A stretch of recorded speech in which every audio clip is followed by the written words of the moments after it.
대학을 졸업하고 사회로 나가는 아들이 아버지께 질문을 했습니다. 인생에서 성공하려면 무엇이 필요합니까? 그때 아버지가 대답을 합니다. 성실과 지혜, 이 두 가지만 있으면 무엇을 하건 성공할 수 있다. 아들이 되묻기를, 그럼 성실이란 어떤 것입니까? 성실이라고 하는 것은 너가 무엇을 하겠다고 누구와 약속을 했을 때 어떤 일이 있어도 반드시 그 약속을 지키는 것을 말한다. 그러면 지혜는 무엇입니까? 아버지가 대답합니다. 지혜라고 하는 것은 섣불리 그런 약속을 안 하는 것을 의미한다. 약간은 헷갈리는 듯한 지혜처럼 느껴지지만 함부로 약속을 남발한다든가 책임지지 못할 말은 하지 말라고 하는 의미심장한 충고였다고 생각합니다. 사실 여러분과 저는 인생을 살아가면서 크고 작은 약속들을 하며 살아갑니다. 약속을 통해 인간관계가 만들어지고 약속을 통해 사회 질서가 세워지기 때문입니다. 예컨대 서로 남남이든 남녀가 만나서 부부가 되는 것, 결혼이라는 약속을 통해 이루어지는 것이죠. 어느 단체의 회원이 되고 한 공동체의 일원이 되는 것도 서약이라고 하는 약속을 통해 이루어지는 것입니다. 법질서를 지키고 교통법규를 지키는 것도 모두 약속이라고 할 수가 있습니다. 그런데 만일 우리가 이 약속이라고 하는 것을 무시하고 약속의 끈을 끊어버리게 되면 어떤 현상이 벌어질까요? 무질서와 혼란이 찾아오는 것입니다. 마치 끈이 풀려진 연처럼 방향을 잃은 채 인생이 곤두박질치고 관계가 깨어지게 되는 것입니다. 우리에게 주어진 약속을 잘 지키고 언약을 보존한다고 하는 것은 대단히 중요한 것입니다. 특별히 인간과 인간관계의 언약도 중요하지만 하나님과 맺었던 약속은 절대로 깨뜨려서는 안 됩니다. 하나님과의 약속을 파괴하는 순간 우리 인생은 파멸의 나락으로 떨어지게 되고 하나님이 그 약속을 통해 주기를 원하시던 모든 축복을 놓치게 되는 것입니다. 그러므로 하나님이 우리에게 주신 언약, 또 하나님께서 맺으라고 하시는 언약의 관계를 소중히 잘 지켜낼 때 우리 삶이 극대화되어지고 가장 아름다운 열매를 맺게 되는 것입니다. 어떻게 하면 하나님께서 여러분을 복되게 하게 해주신 이 소중한 언약을 잘 간직하고 지켜내어서 하나님 영광을 향해 달려갈 수가 있을까요? 오늘 같이 봉독한 본문을 통해서 이것을 함께 정리해 보려고 합니다. 오늘 같이 읽은 본문에 보시면은 언약을 깨뜨렸기 때문에 하나님께 책망받았던 유다 백성에 대한 스토리가 오늘 본문의 내용입니다. 제가 설교를 통해 여러분 말씀드린 것처럼 이스라엘 백성이 하나님 백성 된 근본 이유는 하나님이 아브라함과 맺었던 언약에 그 근거를 두고 있습니다.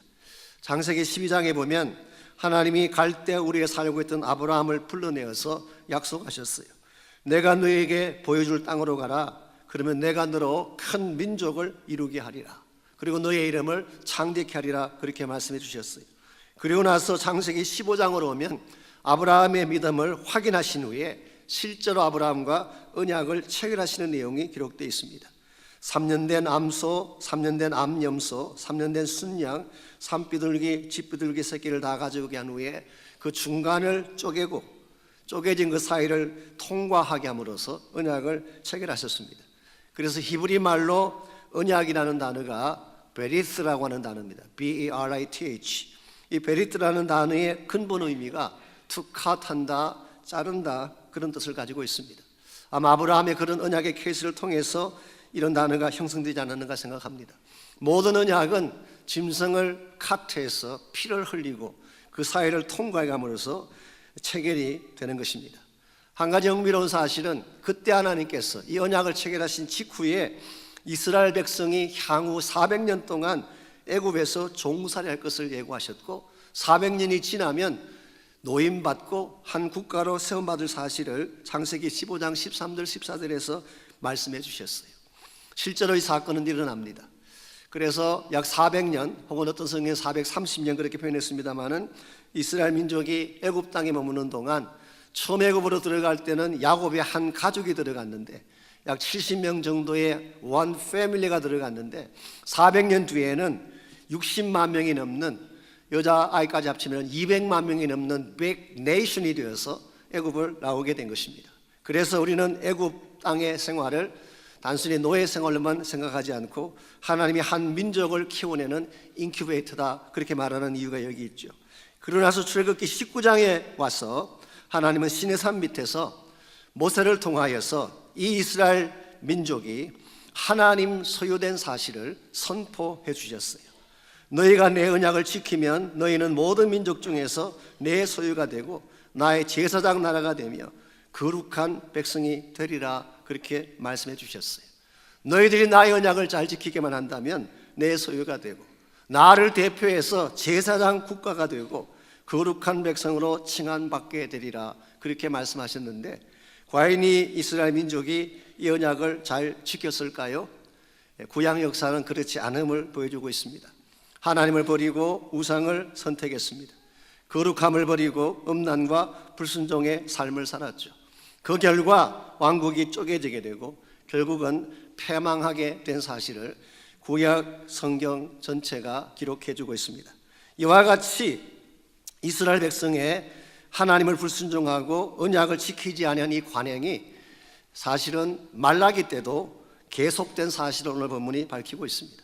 과거의 그 조상들이 이와 같은 불순종을 통해 언약을 깨뜨렸을 뿐만 아니라 말라기 당시 때에도 똑같은 언약을 깨뜨리는 일이 반복된 사실을 설명하고 있습니다. 10절 말씀 보시면은 우리는 한 아버지를 가지지 아니하였느냐 하나님께서 지으신 바가 아니냐 어찌하여 우리 각 사람이 자기 형제에게 거짓을 행하여 우리 조상들의 언약을 욕되게 하느냐.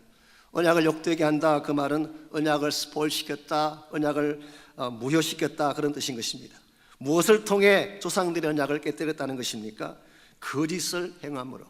우리말 번역에 거짓을 행했다고 번역한 이 헬라 히브리 말이 바가드라는 단어인데요, 바가드라는 단어는 사실 여러 가지 다른 표현으로 번역할 수가 있습니다. 신실하지 못하다, unfaithful 그렇게 번역할 수도 있고, 외도하다, cheating 그렇게 번역할 수도 있고, 어떤 영어 성경에는 배신한다, betray 그렇게 번역하기도 했습니다. 그러므로 오늘 여기에 나타난 거짓을 행했다고 하는 이 바가드라는 단어는 단순하게 속임수를 썼다 그런 뜻이라기보다는 하나님께서 말씀하신 언약을 깨뜨리고 외도한 사실, 배신한 사실을 설명하는 것입니다. 오늘 본문에는 이 바가드를 사용하는 세 가지 대상이 소개되어 있습니다. 첫 번째 대상이 10절에 소개된 형제에 대해서 바가드한 케이스, 형제에 대해서 신실함을 잃어버린 케이스죠. 이것은 사회 속에서, 대인 관계 속에서의 언약 깨뜨림의 사건이라고 부를 수가 있습니다. 두 번째 케이스는 11절에 보면은 하나님에 대해서 거짓행했다. 이것은 바로 우상 숭배를 통해서 하나님과의 언약을 깨뜨린 것을 말한 것입니다. 세 번째 케이스가 14절에서 16절에 나오는 것인데, 오늘 본문은 아내에 대해서 거짓을 행하는, 이것이 바로 가정에 대해서 언약을 깨뜨리는 행위라고 소개하고 있습니다. 한마디로 요약하면은 이 바가드라는 단어, 거짓을 행하고 비트레이하고 취ring하는, 신실성을 버리는 이것은 하나님께서 맺게 하신 모든 언약 관계를 깨뜨리는 원흉이다, 그런 뜻입니다. 우리의 마음속에도 이와 같은 바가드가 있어요. 속이고 싶어하고 배신하고 싶어하고 신실성을 버리고 싶어하는 성향이 우리에게 있어요. 만일 우리 마음속에는 이 바가드를 여러분이 극복하지 아니하면 여러분의 인생은 결단코 건강해질 수가 없습니다. 왜냐하면 이것이 우리의 모든 관계를 깨뜨려 버리니까. 결과적으로 가정도 이것 때문에 붕괴되고 사회도 이것 때문에 깨어지게 되는 것입니다. 요즘 한국의 뉴스를 보게 되면 참 한심한 안타까운 이야기들이 많이 등장하고 있죠. 성접대니 마약이니 폭력이니 이것이 사회 전반에 번져 있어서 모든 사회 구조가 다 무너지는 듯한 느낌을 받고 있습니다. 방송에 나와서 방송하는 그런 방송하는 사람들이 악을 행하고 이와 같은 성적인 잘못을 범하는 것이 공론화되어져 있는, 미국이라고 해서 크게 다를 바는 없다고 생각합니다. 우리가 몰라서 그렇지 미국의 중심부에 들어가 보게 되면 더하면 더했지 덜하지 않아요. 동성애니 마약이니 가정의 폭력이니 엄청난 수준으로 미국을 붕괴시켜 나가고 있습니다. 언젠가 제가 오렌지 카운티에 있는 가정상담소에서 발표하는 통계 자료를 보았더니 매 15초마다 가정폭력이 일어나고 있대요. 매년 3만 명이 배우자에게 두들겨 맞아 응급실로 실려오고 있어요. 그 결과 결혼한 커플들 가운데서 40%가 3년 이내에 가정이 깨어진다고 하는 통계 자료가 나와 있었어요. 참으로 심각한 문제가 아닐 수가 없습니다. 하나님이 우리에게 주신 거룩한 약속의 공동체, 하나님이 우리에게 주신 거룩한 언약의 공동체가 가정이고 또 하나님의 교회인데, 이와 같이 우리 안에 있는 바가드 때문에 이와 같은 언약 관계가 깨어지고 그 결과 사회가 붕괴되고 가정이 깨어지고 교회가 무너지게 된다면 하나님의 영광이 어디에서 솟아날 수가 있겠습니까? 그러므로 우리는 어떻게 하든지 이 바가지의 문제를 넘어서야 되는데, 치링하고 비성실하고 거짓을 행하는, 또 배신하는 이와 같은 것들을 정복하고 넘어서야 되는데, 어떻게 하면은 이 바가지를 넘어서서 참으로 신실한 언약 관계로 돌아갈 수가 있을까? 하나님 우리에게 주신 소중한 언약을 어떻게 하면은 회복해낼 수 있을지, 오늘 주신 이 본문을 통해서 한 3가지 차원에서 정리해 드리려고 합니다. 우리가 깨어진 언약 관계를 회복하기를 원한다면 1차적으로 해야 될 일이 하나님의 성소로 돌아가는 것입니다. 내 삶의 중심부에 다시 하나님의 거룩한 성소가 회복되게 하는 것, 이것이 언약을 회복하는 첫 단계라고 할 수가 있습니다. 11절 말씀을 다시 보시면 유다 백성이 하나님께 범했던 원천적인 거짓을 소개하고 있습니다. 유다는 거짓을 행하였고 이스라엘과 예루살렘 중에서는 가증한 일을 행하였으며, 유다는 여호와께서 사랑하시는 그 성결을 욕되게 하여 이방 신의 딸과 결혼하였다고 했어요. 이 성결이라고 번역한 이 단어 밑에 풋노트를 보시면은 성소라고 번역할 수도 있다고 되어 있어요. 실제로 많은 영어 번역들은 sanctuary, 성소라고 번역을 했습니다. NIV도 그렇게 번역이 되어 있고 다른 성경도 대부분 그렇게 번역이 되어 있어요. 그러므로 참으로 이 하나님의 성소가 이게 욕되게 됐다, 이 말은 하나님이 임재하시는 그 성소, 거룩한 성소에 이방 신들이 들어오게 되면서 성소가 회파된 사실을 설명하는 것입니다. 유다 민족이 어떻게 함으로 하나님이 임재하실 거룩한 그 자리에 이방 신들이 들어오게 했을까요? 오늘 본문에 의하면 이방 신의 딸과 결혼했기 때문이라고 말하고 있어요. 우리는 여기서 조금 조심스럽게 본문을 봐야 될 이유가 있습니다.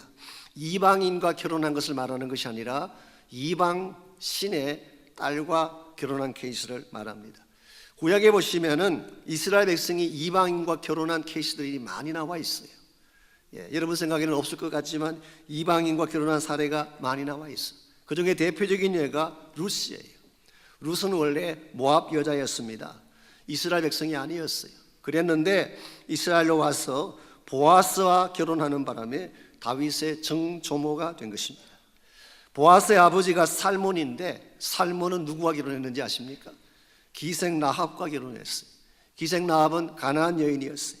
좀 더 위로 올라가게 되면 유다와 이렇게 동침했던 며느리 다말이 나옵니다. 그래서 베레스를 낳았는데요, 이 다말도 가나안 여자였어요. 예수님 족보에 등장하는 이 세 여자가 이방 여자인 것을 보게 되면 단순히 이방인이기 때문에 결혼하지 말라고 하는 것이 아닌 것을 알 수가 있어요. 그들의 출신이 이방인이냐 아니냐보다 더 중요한 것은 과연 그들이 여호와를 믿느냐 이방신을 믿느냐, 이것이 키 이슈가 된 것입니다. 아무리 그들이 이방 출신이라고 하더라도 하나님을 믿게 되면, 그게 루스 케이스예요. 여호와 하나님을 믿고 섬기게 되면 얼마든지 이스라엘 백성으로 살 수가 있었어요. 그러나 이스라엘 땅에 살고 있을지라도 이방 신을 섬기게 되면 하나님이 혐오하시는 이와 같은 악한 자가 되는 것입니다.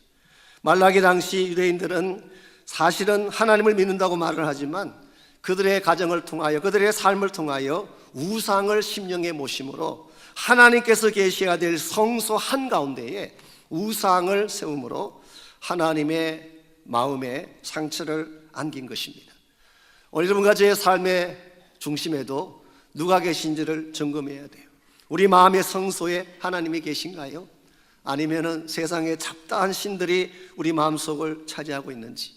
흔히 나는 교회 다니고 열심히 신앙생활하니까 내 마음 중심에 항상 하나님이 계신다, 그렇게 말씀한 분이 계시지만 사실은 그렇지 않을 경우가 많습니다. 외형상은 분명히 크리스찬처럼 보이지만 그 마음의 보좌 한가운데에, 내 마음의 성소 한가운데에 하나님이 아닌 다른 신들이 차지하는 케이스가 많이 있어요. 오늘 여러분과 저의 마음속에 하나님 한 분만으로 만족하지 못하고 세상 것을 기웃거리는 마음이 들어오기 시작한다면 이건 굉장히 위험한 징조가 시작된 것입니다. 이런 측면에서 우리의 마음의 성소를 깨끗하게 해야 돼요. 하나님 한 분 외에는 그 어떤 것도 내 마음의 중심을 차지하지 못하도록 내 마음의 성소를 청결케 할 때에 여러분의 가정도 회복이 되고 삶의 중심도 회복이 되는 것입니다. 만일 나의 마음속에 하나님이 기뻐하지 않는 더러운 것이 있다면 어떻게 해야 될까요? 예수님께서 성전을 깨끗하게 청결하신 것처럼 내 안에 있는 장사꾼을 쫓아내야 돼요. 탐욕을 쫓아내야 돼요.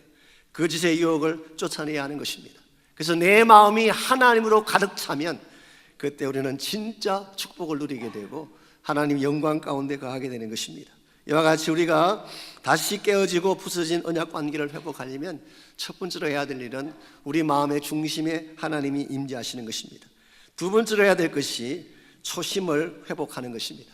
우리가 처음 가졌던 마음, 처음 가졌던 순전한 사랑을 회복할 때 깨어진 관계도 회복이 가능한 것입니다.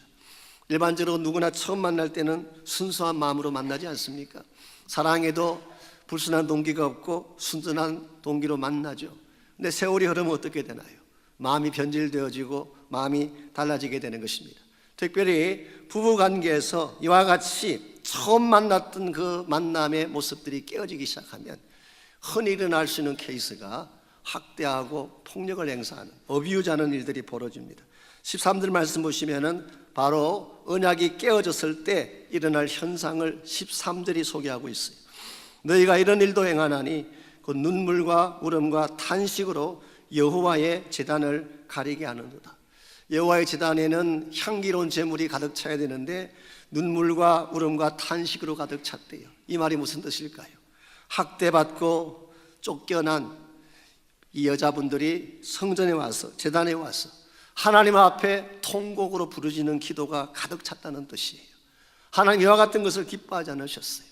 이와 같이 아내를 학대하고 가정에 폭력을 행사한 그 사람들이 아무리 많은 봉헌물을 내더라도 하나님 받지 않겠다 그렇게 말씀하셨어요. 왜 그럴까요? 14절을 보겠습니다. 너희는 이르기를 어찌 됨이니까 하는도다. 이는 너와 내가 어려서 맞이한 아내 사이에 여호와께서 증인이 되시기 때문이라. 그는 내 짝이요 너와 서약한 아내로되 내가 그에게 거짓을 행하였다 그렇게 말씀하셨어요. 이 남자와 여자가 만나서 결혼한다고 하는 것은 하나님이 정인되어서 세우신 언약 관계예요. 그래서 오늘 보면은 그가 너의 짝이다, your companion, 너와 함께 가야 될 짝이다, 그리고 너와 서약한 아내다. 이와 같이 하나님 안에서 세워진 서약 가운데 세워진 이 아내를 너가 거짓으로 속이고 취링했기 때문에, 그래서 그 아내가 상처받고 아파하기 때문에 내가 너희들이 올려드리는 봉헌물을 받지 않겠다 그렇게 하나님 말씀하신 것입니다. 여러분, 왜 이 부부관계가 이와 같이 악화되어지고 또 어비저되어지고 결과적으로는 깨어지고 상처받는 그런 관계가 됐을까요? 저는 처음부터 그랬다고 생각하지는 않습니다. 처음에는 다 착한 마음으로 만나고 순전한 마음으로 만났는데 처음 가졌던 초심을 잃어버리기 시작하니까 그때부터 문제가 생기는 것입니다. 일반적으로 처음 만나서는 모든 걸 줄 것처럼 그렇게 고백하지 않습니까? You are my sunshine, my only sunshine. 그것도 그냥 아니라 my only sunshine. 그렇게 노래하지만 세월이 흘러가 보세요. 변질되어지고 그와 같은 감격이 사라지는 것입니다. 사실 이것은 우리가 인간이기 때문에 누구나 경험할 수 있는 것. 그래서 여러분들께서 정말 이 초심으로 돌아가서 본래적 이 관계를 잘 킵하기를 원한다면 사랑의 본질을 알아야 돼요. 오래전에 저희 교회에서 했던 훈련교재 중에 Covenant Marriage라고 하는 우리 부부관계에 대한 그런 훈련교재가 있었죠. 거기 보게 되면 사랑의 본질을 이렇게 설명했어요. 참된 사랑은 감정이 아니라 It's not emotion. 물론 사랑에는 감정적인 요소가 있지만 감정만 가지고 사랑이라고 할 수가 없습니다. 참된 사랑은 not romantic feeling, 이 로맨틱한 느낌이 아니래요. 물론 사랑에는 감정도 있고 로맨틱한 느낌도 있겠지만 이건 사실은 왔다 갔다 하는 것입니다. 있었다가 없었다 하는 것입니다. 이것은 끝까지 갈 수가 없어요. 그래서 진짜 중요한 것이 뭐냐? 그 책은 commitment, 작정하는 것, 결단하는 것이 중요하대요. 내가 만일 처음 사랑을 시작했다면 끝까지 사랑하기로 작정하는 것입니다. 내가 이 사람을 나의 아내로 맞이했다면 있는 그대로 받아들이기로 작정하는 것입니다. 내가 이 사람을 사랑하기로 결심했다면 나의 가장 소중한 것을 먼저 드리기로 작정하는 것입니다. 이와 같이 작정할 때에 비록 우리의 감정이 떠나가도 우리는 그 언약을 지킬 수가 있게 되고 바른 관계를 향해 나갈 수가 있게 되는 것이죠. 사실 이것이 예수님께서 여러분과 저를 사랑하신 방법이었어요. 주님이 우리를 사랑하시고 우리를 예수님의 신부로 삼으실 때 우리가 완벽해서 그렇게 삼아주셨나요? 잘났기 때문에, 착했기 때문에, 신실했기 때문에 우리를 그렇게 맞아주셨을까요? 아닙니다. 우리의 모습이 어떠하든지 끝까지 사랑하기로 작정하시고 그래서 십자가를 지신 거예요. 그리고 우리가 아무리 정말 신실하지 못하게 하나님의 마음을 상하게 해도 한 번 작정하신 것이기 때문에 끝까지 놓지 아니하시고 우리를 붙잡아 주신 것이 오늘 우리 모두가 구원의 자리에 이르고 예수님의 신부로 살게 된 근본 이유가 된 것입니다. 세상에 인간 가운데 완벽한 자가 있겠어요? 완벽한 배우자가 있겠습니까? 이건 남자건 여자건 저는 차이가 없다고 생각합니다. 물론 대부분의 경우 여자분이 조금 더 낫긴 하지만 그러나 다 허물이 있다는 면에서는 차이가 없어요.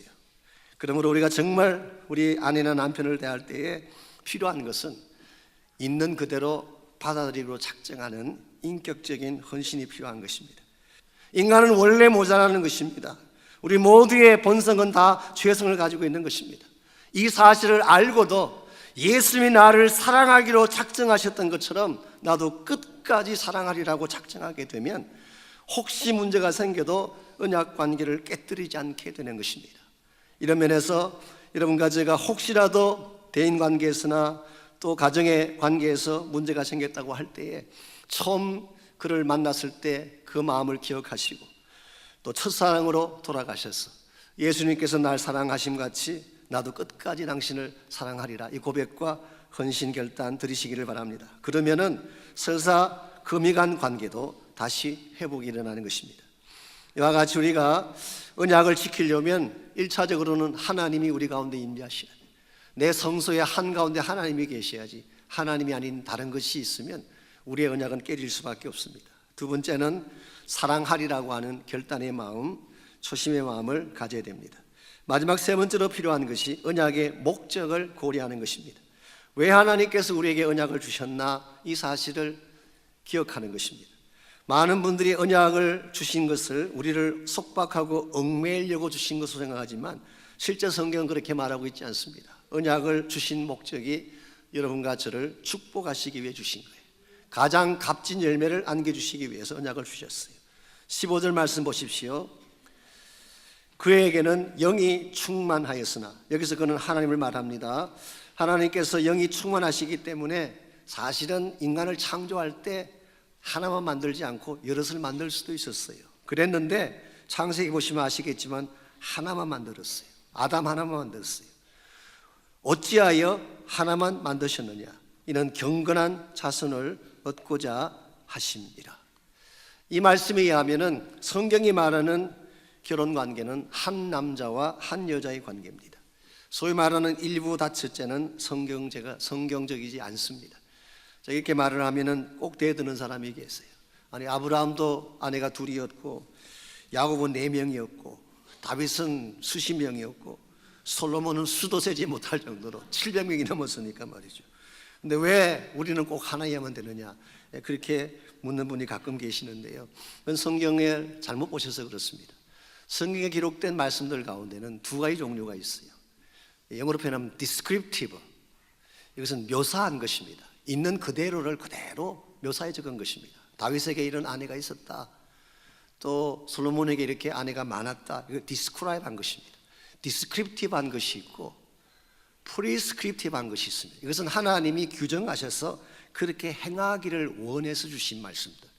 그래서 성서적 개념의 결혼에 대한 prescription은 한 남자의 한 여자예요. 그래서 한 남자가 한 여자를 만나서 그 여자를 통해서 무엇을 이루기를 계획하셨을까요? 이는 경건한 자손을 얻고자 하십니다. 그러므로 내 심령을 삼가 지켜 어려서 맞이한 아내에게 거짓을 행하지 말지니라. 여기 거짓이라는 단어가 아까 말씀인 바가드예요. 치딩하지 말라, 속이지 말라, 배신하지 말라, 그런 뜻입니다. 하나님께서 우리에게 가정을 주신 목적 중에 하나가 물론 부부 사이의 관계를 위해서도 주셨지만 이와 같이 아름다운 언약의 관계를 통해서 경건한 자녀들을 길러내게 하기 위해서. 여러분과 제가 하나님의 언약을 존중하고 언약의 말씀을 따라 살게 되면 우리 가정의 자녀들이 건강하게 바르게 자라갈 수가 있어요. 근데 만일 우리 자신이 언약을 무시하고 우리 마음대로 살게 되면 우리 자녀도 흩어진 삶을 살게 되는 것입니다. 대다수의 문제아들이 어디서 나오는지 아시죠? 문제 있는 가정에서 나오는 것입니다. 자녀 자체가 문제를 안고 나오는 것이 아니라 우리가 가진 문제가 자녀들에게 주어지게 되는 것입니다. 우리가 말씀 따라 살고 기도하며 살면 우리 아들, 딸들도 말씀 따라 살고 기도하며 살게 돼 있어요. 우리가 방탕하게 하나님의 언약을 깨뜨리고 마음대로 살면 우리 아들, 딸들도 그렇게 살 수밖에 없는 것입니다. 여러분께서 잘 아시는 18세기 영국의 한 여자분 중에 수잔나 웨슬리라고 하는 분이 계셨어요.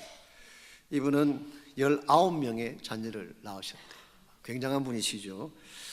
남편 되시는 사무엘 웨슬리, 남편은 가난한 광부 노동자였습니다. 그래서 돈이 없었어요. 얼마나 돈이 없었는지 빚을 못 갚는 바람에 감옥을 2번씩이나 다녀온 남편. 더구나 집에 불이 2번씩이나 나는 바람에 불이 나서 집이 다 타버리는 그런 불행도 경험하게 되고, 가끔 남편이 집을 나가버리는 바람에 혼자서 그 많은 아이들을 양육했다고 합니다. 그럼에도 불구하고 이 수잔나는 매일 저녁 잠자리에 들기 전에 19명의 아이들을 하나씩 붙잡고 차례차례 축복기도를 했어요.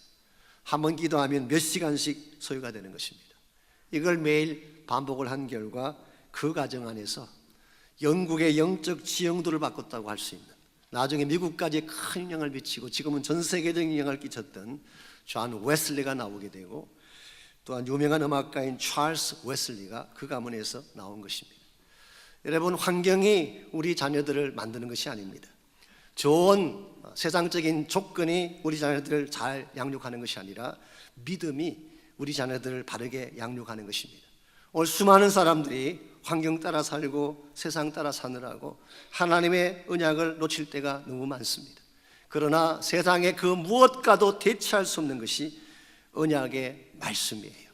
하나님의 임재입니다. 우리 아들, 딸들에게 언약의 말씀을 가르치고 하나님의 임재를 가르치고 이 아들, 딸들의 심령 깊은 곳에 믿음의 뿌리를 심어주게 되면 우리의 세대뿐만 아니라 우리 다음 세대가 거룩한 세대가 일어나게 되고 그 결과 하나님의 나라가 확장되게 되는 것입니다. 이런 의미에서 오늘 여러분과 저에게 주어진 책무 가운데 가장 중요한 책무가 언약을 소중히 여기고 지키는 것입니다. 이 가정을 향한 언약, 여러분 전심을 다해 소중히 지키시기를 바랍니다. 공동체를 향한 언약, 여러분 전심을 다해 지키시기 바랍니다. 여러분 삶에 주어진 여러 가지 많은 언약의 말씀들 놓치지 말고 이것을 잘 지켜냄으로 말미암아 여러분 한 분 한 분의 삶이 하나님께 영광이 되고 하나님이 기뻐하시는 참 성공자의 삶을 누릴 수 있기를 바랍니다. 우리가 살아가는 이 시대는 참으로 혼란하고 혼미한 시대를 살고 있습니다. 세상이 어디로 가는지 모를 정도로 방향을 잃어버린 근본 이유는 하나님의 언약을 떠났기 때문에 그런 것입니다. 언약으로 돌아오지 않는 한 이 사회의 회복, 이 세상의 회복은 불가능합니다. 우리 모두가 참 크리스찬으로서 먼저 예수님을 믿고 주님의 제자로 살아가는 여러분과 제가 하나님의 언약의 말씀을 소중히 여기고 이 말씀 붙잡고 살아감으로 말미암아 우리 하나님께도 큰 영광을 올려드리고 여러분의 삶의 터전에서도 회복이 일어나는, 또 자녀들이 복을 받는 그런 축복이 있기를 바랍니다.